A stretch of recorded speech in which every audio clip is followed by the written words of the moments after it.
Предпринимательская деятельность может оказывать огромное воздействие на права человека. Это влияние может быть как позитивным, так и негативным. Сегодня компании работают в мировых масштабах, а значит, их влияние становится глобальным. Транснациональные компании работают в бедных странах, в странах, переживших конфликт, и в других, где государство не способно или не желает обеспечивать соблюдение прав. В таких ситуациях возникает вопрос, кто должен предупреждать нарушения прав человека со стороны компаний.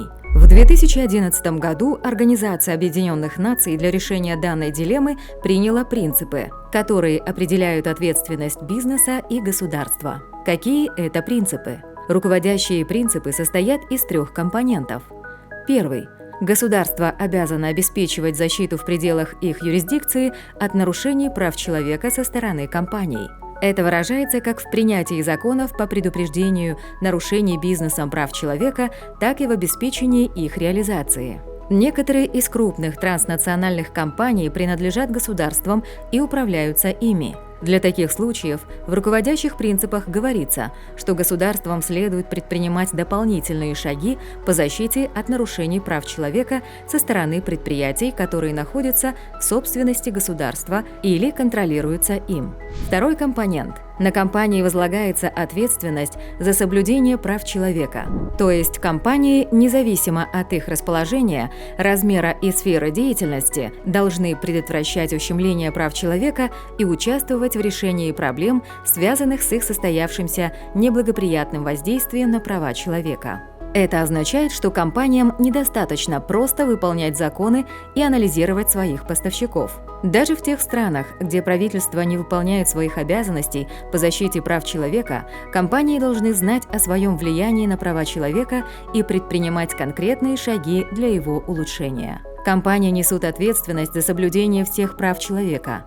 Участвуя в реализации мероприятий по социальной ответственности, например, строя школу или мост, компании не освобождаются от соблюдения основных прав своих работников или местного сообщества. Компании должны постоянно проводить должную осмотрительность в сфере соблюдения и защиты прав человека. Это означает, что они должны вести диалог с людьми, на которых деятельность компании может оказывать влияние. Понятие «должная осмотрительность в области прав человека» относится к непрерывному процессу выявления и устранения воздействия на права человека, деятельности и результатов деятельности компании. Третий компонент руководящих принципов об обеспечении доступа пострадавших к эффективным средствам правовой защиты в случае нарушения их прав. Государства должны обеспечить доступные судебные и внесудебные механизмы рассмотрения и разрешения жалоб. Компании также должны создавать механизмы для обращений в случае нарушения прав, а также обеспечивать участие заявителей в рассмотрении жалоб. Какой бы механизм компании ни выбрали, он должен соответствовать критерию эффективности, определенному руководящими принципами. Если механизм рассмотрения жалоб в компании работает медленно, затратный или недоступный для заявителей, то он не может считаться эффективным средством защиты нарушенных прав.